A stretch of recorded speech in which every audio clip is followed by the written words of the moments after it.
Hello. आज हम लोग रिलेशन से संबंधित जितने भी प्रॉब्लम है हम लोग डिस्कस करेंगे। ऐसे पिछले वीडियो में भी हम रिलेशन के प्रॉब्लम के बारे में डिस्कस किए थे, एनसीईआरटी का प्रॉब्लम सॉल्व कर रहे थे। आज ये प्रॉब्लम भी हम सॉल्व करेंगे, बहुत सारे प्रॉब्लम को हम सॉल्व करेंगे रिलेशन से संबंधित। तो देखेंगे इस वीडियो को। चलिए, तो कहता है एक रिलेशन है R1, R2, R3, तीनों रिलेशन बताया गया है किस पर? ए सेट। ए सेट हमारे पास देखिए क्या दिया हुआ है। ए सेट है 1, 2, 3 और ए सेट पर जो रिलेशन बताया गया है गौर करें। A B, A C, B सी,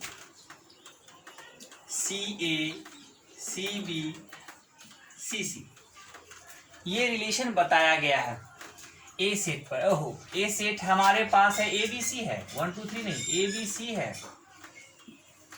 और इस ए सेट पर R1 रिलेशन पहले से बता दिया गया है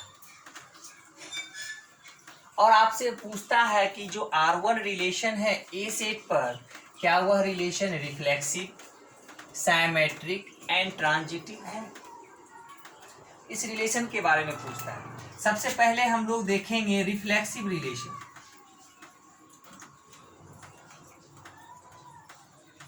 रिफ्लेक्सिव रिलेशन जिसको इंग्लिश हिंदी में कहते हैं सौतुल्य संबंध। कौन सा संबंध? सौतुल्य संबंध। सौतुल्य संबंध का डिफिनेशन देखें, याद रखें हमेशा जब भी हमको सौतुल्य संबंध देखना है तो कहता है ऐसा संबंध जो सेट ए का प्रत्येक वस्तु का संबंध खुद के साथ हो। सेट ए के वस्तु का प्रत्येक का संबंध खुद के साथ हो। यानी अगर सेट में ए है, यदि सेट ए बिलोंग करता है ए सेट में, तो आपका इम्प्लाइज ए बिलोंग करना चाहिए R1 में। ए है तो ए भी है, बी है तो बी भी है और सी है तो सी भी है। यानी आपको बी है ए सेट में तो इम्प्लाइज बी भी है। सी अगर सेट ए में है तो इम्प्लाइज सी भी है। यानी सेट ए के प्रत्येक वस्तु का संबंध खुद के साथ दिख रहा है, इसीलिए इस रिलेशन को कहते हैं, देयरफॉर हम लोग कहते हैं कि R1 is a reflexive relation. कौन सा रिलेशन है ये? सौतुल्य संबंध है। क्यों? क्योंकि ए सेट के प्रत्येक वस्तु का संबंध खुद के साथ। दूसरा नंबर आपसे पूछता है सम्मित संबंध।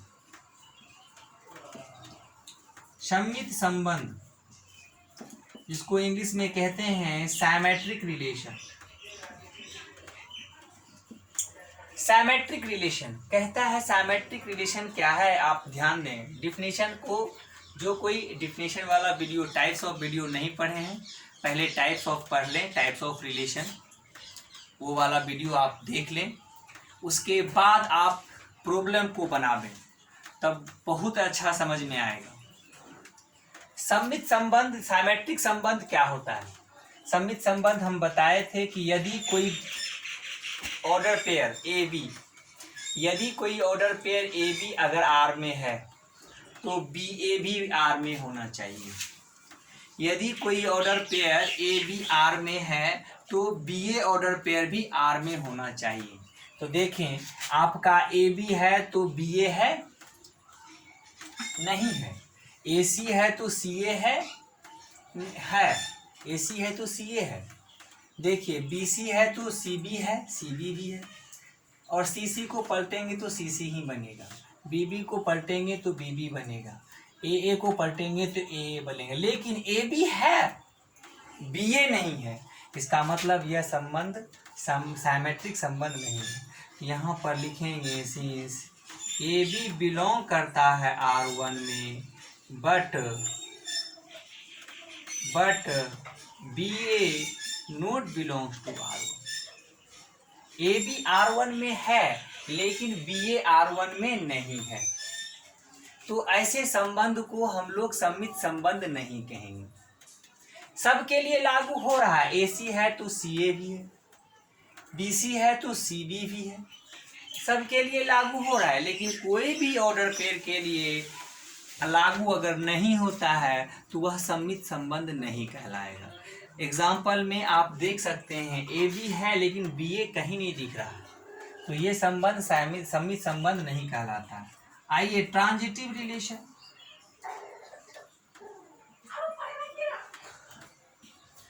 जिसको हम लोग कहते हैं संक्रामक संबंध।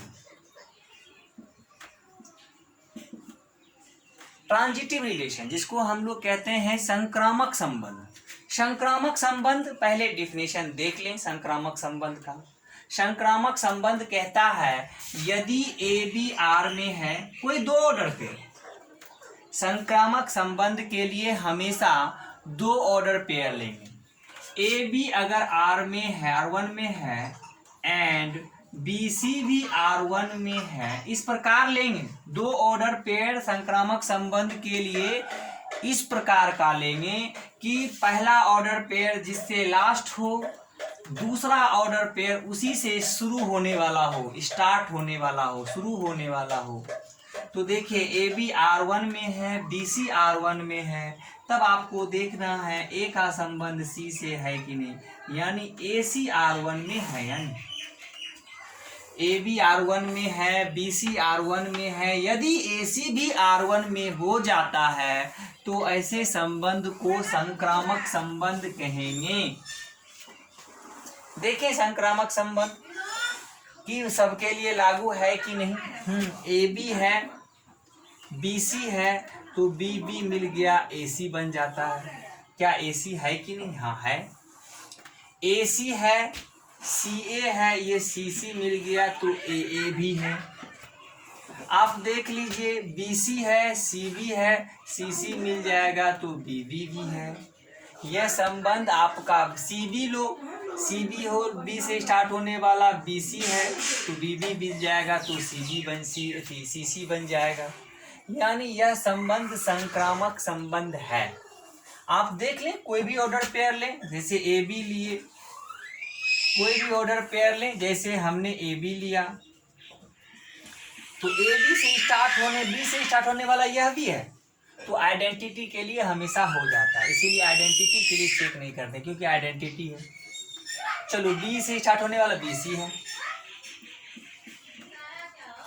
तो आपका ए बी है, बी सी है तो ए सी होना चाहिए।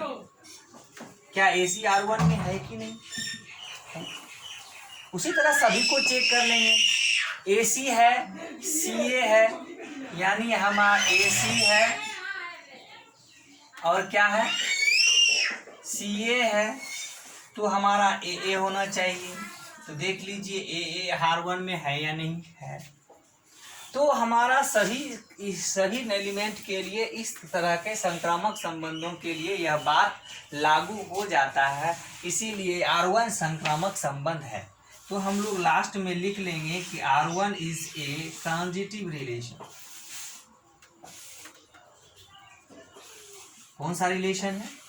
ट्रांजिटिव, यानी संक्रामक संबंध है। किस पर? सेट ए पर। सेट ए है, ए बी सी है, उस पर रिलेशन R1 जो डिफाइन किया गया है वह आपका रिफ्लेक्सिव है, ट्रांजिटिव है, बट नॉट साइमेट्रिक। यह साइमेट्रिक संबंध नहीं कहेंगे, ये आपको ऑब्जेक्टिव में हमेशा पूछेगा। दूसरा नंबर देख लीजिए, दूसरा नंबर वही ए सेट दिया हुआ है। ए सेट है आपका ए बी सी और इस पर रिलेशन बताया गया है R2। देख लीजिए क्या है, ए बी है, बी ए है, ए सी है, ए सी है और सी ए है। क्या यह रिलेशन 4 यहाँ पर लिखेंगे, 4 रिफ्लेक्सिव रिलेशन। क्या यह रिलेशन रिफ्लेक्सिव है? रिफ्लेक्सिव रिलेशन चेक करेंगे। रिफ्लेक्सिव रिलेशन में हम बताए थे कि किसी सेट ए के प्रत्येक वस्तु का संबंध खुद के साथ होना चाहिए। ए है तो कहीं ए दिख रहा है नहीं, तो हम बता देंगे कि A belongs to A but A not belongs to R2, इसीलिए R2 is not a reflexive relation. Set A के प्रत्येक वस्तु का खुद के साथ संबंध होना चाहिए। तो एक वस्तु ए है तो ए नहीं है, इसीलिए यह संबंध रिफ्लेक्सिव संबंध आपका नहीं कहलाएगा। दूसरा नंबर हम लोग देखेंगे फोर साइमेट्रिक संबंध। साइमेट्रिक रिलेशन है या नहीं है। साइमेट्रिक रिलेशन में हम बताए थे कोई भी ऑर्डर पेयर आर का लेते हैं और उसको उल्टा करके भी देखते हैं, अगर वह ऑर्डर पेयर आर में हो जाता है तो वह साइमेट्रिक संबंध है। जैसे ए बी है तो बी ए भी है, ए सी है तो सी ए भी है, भाई लागू हो जाता है इस सभी एलिमेंट के लिए। बी ए को पलटेंगे ए बी बनेगा, सी ए को पलटेंगे ए सी बनेगा। यह सममित संबंध है।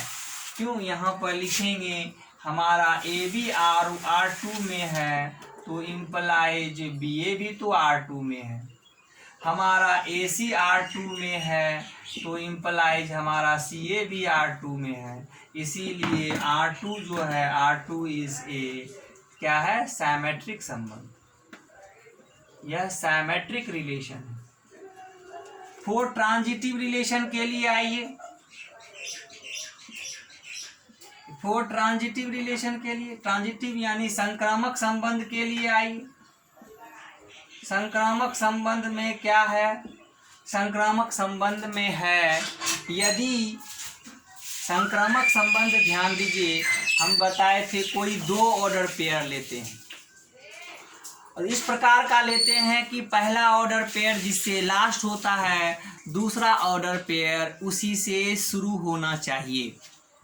देखिए आपका अगर ए बी आप लेते हैं तो बी से शुरू होने वाला बी ए है नहीं, वह भी R2 में है। तब हम लोग देखते हैं ए का संबंध ए से, यानी ए किस में होना चाहिए, R2 में होना चाहिए। क्या ए R2 में है, नहीं है, ए R2 में नहीं है, इसीलिए R2 is not A transitive relation. यह ट्रांजिटिव रिलेशन नहीं है। किस पर, ए सेट। ए सेट पर यह रिलेशन ट्रांजिटिव R2 रिलेशन नहीं है। क्यों, क्योंकि ए बी था बी ए था तो हमारा ए होना चाहिए, जो कि नहीं है। अब हम लोग चर्चा करेंगे R3 के बारे में, तीसरे रिलेशन के बारे में। तीसरा रिलेशन देख लीजिए, हमारे पास ए सेट है और तीसरा रिलेशन R3 बताया गया है। ए बी है, बी सी है और सी ए है। यह रिलेशन के बारे में पूछ रहा है, क्या यह रिलेशन समतुल्य संबंध है, रिफ्लेक्सिव है। देख लीजिए, रिफ्लेक्सिव के लिए हम अभी जस्ट बताए थे सेट ए का प्रत्येक वस्तु का संबंध खुद के साथ होना चाहिए।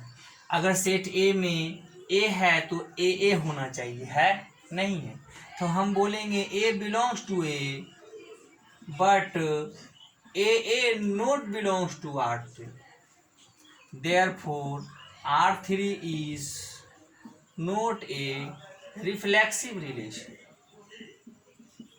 यह रिफ्लेक्सिव रिलेशन नहीं है, समतुल्य संबंध यह नहीं है। क्योंकि अगर सेट ए में ए बी सी है तो डिफिनिट है, उसके रिलेशन में ए होना चाहिए, बी होना चाहिए, सी होना चाहिए, तभी वह संबंध रिफ्लेक्सिव कहलाएगा। तीसरा नंबर दूसरा नंबर हम इसको देखना है कि यह सममित संबंध है। सममित संबंध में देख लीजिए, ए बी है तो बी ए कहाँ है, नहीं है, यानी ए बी आपका R3 में है लेकिन implies but B A not belongs to R3, therefore R3 is not a सममित संबंध यानी साइमेट्रिक रिलेशन। इस पर भाई ऑन सेट ए सेट पर यह सममित संबंध नहीं है। देख लीजिए, ए बी है तो बी ए होना चाहिए, बी सी है तो सी बी होना चाहिए, ऐसा कुछ नहीं। किसी एक में भी अगर लागू नहीं होता है तो वह संबंध सममित संबंध नहीं होगा। ट्रांजिटिव रिलेशन के लिए हम लोग देखेंगे कि ट्रांजिटिव, देखिए ए बी है, बी सी है, तो बी बी मिल गया तो ए सी होना चाहिए। कहीं दिख रहा है? नहीं है। नहीं दिख रहा है तो यह संक्रामक संबंध नहीं है। संक्रामक संबंध के लिए हम लोग लिखेंगे, एग्जाम्पल के रूप में लिखेंगे कि ए बी मेरा R3 में है एंड हमारा बी सी भी R3 में है, लेकिन मेरा इम्प्लाइज ए सी हमारा R3 में बिलोंग नहीं कर रहा है, इसीलिए R3 is not A transitive relation. यह ट्रांजिटिव रिलेशन नहीं है, क्योंकि ए बी है, बी सी है, तो हमारा ए सी होना चाहिए। ए से सी क्यों? या ऐसे भी बी सी है, सी ए है, तो ये दोनों मिल गया तो बी ए होना चाहिए। ऐसा नहीं है, नहीं है, तो यह संबंध मेरा संक्रामक संबंध नहीं कहलाएगा। ठीक है। आपने सीखा कि अगर कोई सेट ए है, ए सेट पर रिलेशन बताया जाता है, बता दिया जाता है, तो सिर्फ आपको चेक करना है यह रिलेशन रिफ्लेक्सिव, सिमेट्रिक और ट्रांजिटिव है या नहीं। ये ऑब्जेक्टिव टाइप का पूछेगा। यदि 2 नंबर में अगर इस तरह का प्रॉब्लम आपसे पूछे तो आपको इस तरह से लिख करके बताना होगा, तभी आप कह सकते हैं। तब आपको एग्जामिनर जो कॉपी आपका जांचेगा, आपको कम से 2 मार्क्स इसमें मिल जाएगा। ऑब्जेक्टिव पूछेगा तो आप तो देख करके ही बता सकते हैं। सेट में ए बी सी है तो ए है, बी बी है, सी सी है तो रिफ्लेक्सिव हो गया, और साइमेट्रिक के लिए ए बी है तो बी सी बी ए होना चाहिए, और ट्रांजिटिव के लिए ए बी है, बी सी है तो ए सी होना चाहिए। इस तरह के संबंध को देखना पड़ता है। ठीक है। अब हमारे पास कभी कभी क्या होते हैं, संबंध बनाया नहीं रहता है, तो आपको संबंध बनाना पड़ता है। चलिए हम लोग नेक्स्ट सवाल में देखेंगे, पहले इसका स्क्रीनशॉट ले लें।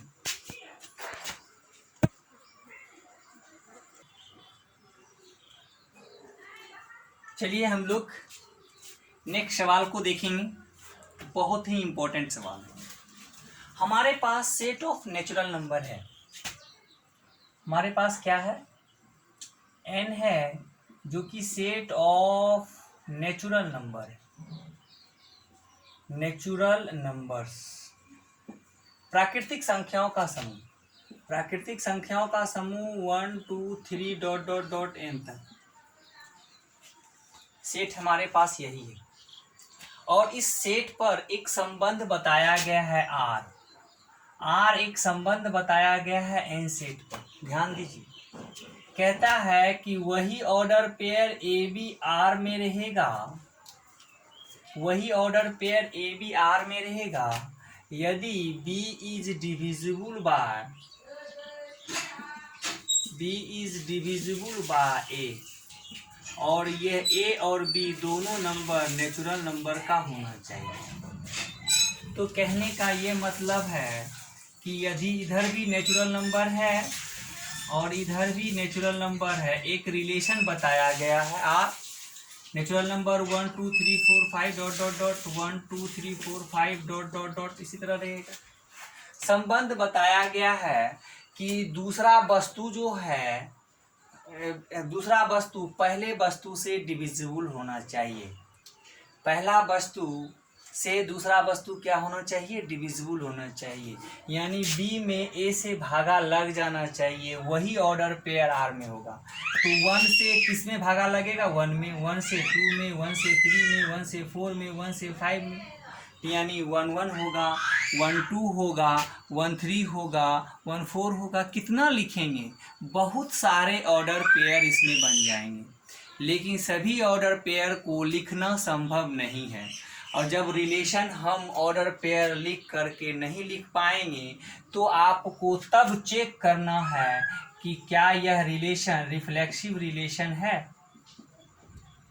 हमको चेक करना है रिफ्लेक्सिव रिलेशन, यानी कहेंगे समतुल्य संबंध। कौन सा संबंध? समतुल्य संबंध। क्या यह समतुल्य संबंध आपका है? यदि है तो सही है, यदि नहीं है तो नहीं है। ठीक है। तो कैसे चेक करेंगे स्वतुल्य संबंध को? तो स्वतुल्य संबंध चेक करने के लिए डिफिनेशन याद करें कि यदि कोई वस्तु सेट में है तो उस वस्तु का संबंध खुद के साथ होना चाहिए। यानी वस्तु में अगर सेट में अगर वस्तु 1 है तो 1 का संबंध 1 1 दिखाना है। वस्तु अगर सेट में 2 है तो 2 का संबंध 2 2 दिखाना है। यदि वस्तु 3 है तो 3 3 दिखाना है। यदि वस्तु n है तो n n दिखाना है।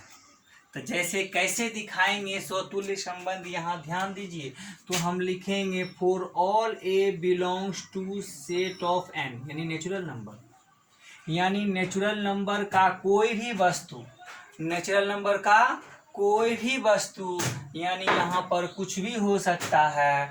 तो आप यह बताइए, यह बात अगर लिख सकते हैं a is divisible by a, क्या यह बातें आप लिख सकते हैं? a is divisible by a, इसका मतलब it means that a is related to a है। a is related to a है तो a कहाँ बिलोंग करेगा? आपका r में बिलोंग करेगा। a कहाँ बिलोंग करेगा? r में बिलोंग करेगा। इसका मतलब है नेचुरल नंबर का प्रत्येक वस्तु का संबंध खुद के साथ दिखा सकते हैं। इसीलिए हम कह सकते हैं कि r is a reflexive relation. कौन सा रिलेशन है? रिफ्लेक्सिव रिलेशन है। किस पर? ए से। R एक स्वतुल्य संबंध है ए सेट पर। दूसरा नंबर हम लोग दिखाएंगे for symmetric relation. Symmetric relation को हम लोग कहते हैं सममित संबंध। कौन सा संबंध? सममित संबंध। सममित संबंध क्या होते हैं यह गौर करेंगे हम लोग। सममित संबंध में हम बताए थे यदि कोई order pair A B R में है तो आपको बी ए भी आर में देखना होता है। यदि कोई order pair A B R में है तो बी ए को भी आर में देखना होता है। यदि यह नियम को फॉलो कर लेता है यह सभी ऑर्डर पेयर में, तब वह संबंध आपका सममित संबंध कहलाएगा। मान लीजिए यदि कोई दो भाई है तो आपस में बात करेगा तो बोलेगा यह मेरा भाई है, तो उधर से वह भी कहेगा यह मेरा भाई है। तो इस तरह के संबंध सममित संबंध। लेकिन यदि अगर दो भाई बहन खड़ा है तो बोलेगा यह मेरा भाई है, तो एक बोलेगा यह मेरा बहन है, तो यह संबंध सममित संबंध नहीं कहलाएगा। ठीक है। तो यहाँ पर सममित संबंध में यहाँ पर गौर करना है कि कोई भी मान लेते हैं कोई दो element for all A B belongs to natural number. कोई दो वस्तु n का लेते हैं, ध्यान रहे सच दैट इस प्रकार का लेना है कि ए बी मेरा R में हो। ए बी मेरा R में हो तो इसका मतलब होता है कि B is divisible by B, मतलब इसका सम मतलब होता है A is related to B। A related to क्या मतलब? B is divisible by A। B दूसरा जो है पहले से भागा लग जाता है। दूसरा पहले से भागा लग जाता है तो क्या यह नेसेसरी है? It is necessary that it is not necessarily यह आवश्यक नहीं है कि A is divisible by B। यह आवश्यक नहीं है। तो कैसे आवश्यक नहीं है? आप एग्जाम्पल दे सकते हैं इसको। क्या आप बता सकते हैं कि 1 to R में है या नहीं? 1 to R में है। कैसे भाई? नहीं, 1 to R में कैसे? हाँ, 1 to R में है, यानी कैसे? 1 का संबंध 2 से है तो क्या संबंध है? तो यहाँ पर 2 इज डिविजिबल बाय, यहाँ पर बोल सकते हैं 2 इज डिविजिबल बाय 1। क्या आप यह बोल सकते हैं कि 1 इज डिविजिबल बाय 2? 1 को 2 से भागा लगाया जा सकता है, भागा लग जाएगा, डिविजिबल है, शेषफल नहीं बचेगा, ऐसा नहीं है।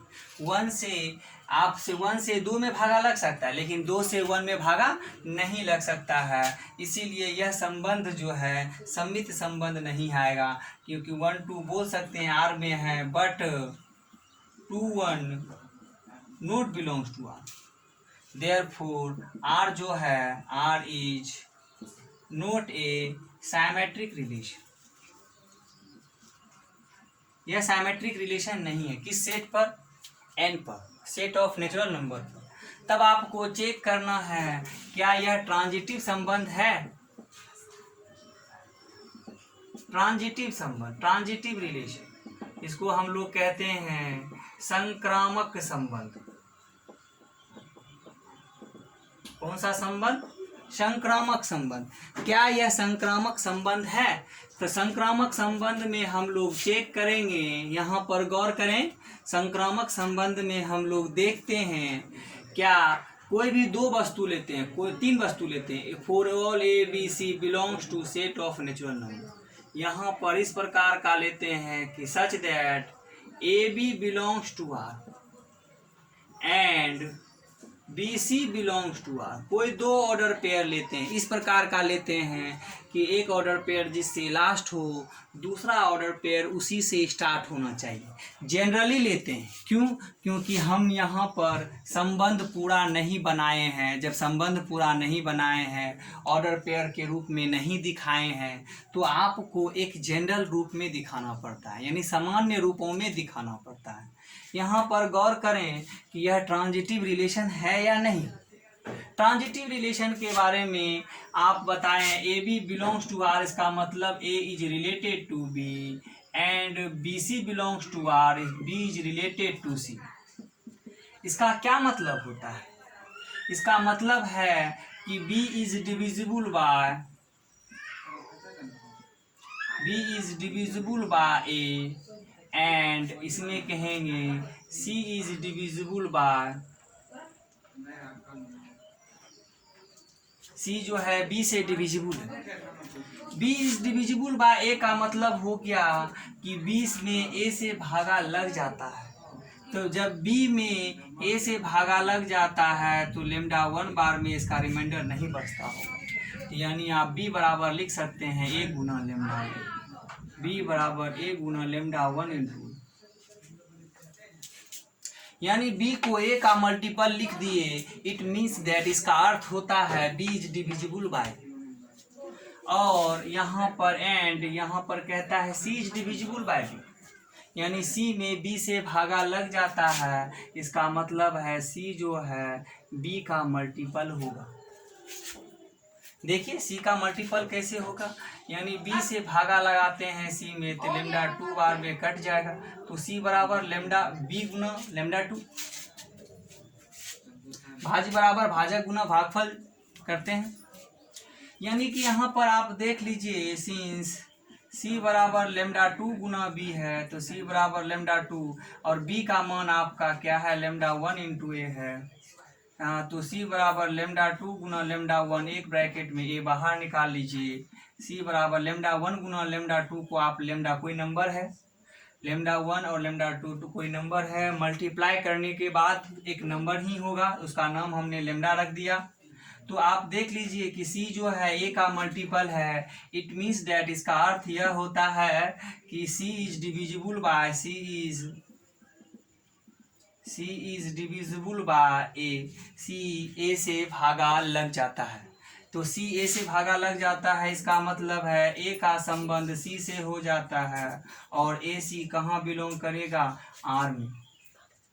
आप देख लें ए बी आर में था, बी सी आर में था। यदि आपने ए और सी को आर में दिखा दिया, यदि आपने एक ए सी को संबंध आर में दिखा दिया तो हम लोग कह सकते हैं R is a transitive relation, R is a transitive relation on set N. N सेट पर आर एक संक्रामक संबंध है। हम आज इस वीडियो में यहीं तक रहने दें, नेक्स्ट वीडियो में और प्रॉब्लम पर डिस्कस करेंगे। हमारे वीडियो को देखने के लिए, लाइक करने और सब्सक्राइब करने के लिए आप लोगों का धन्यवाद।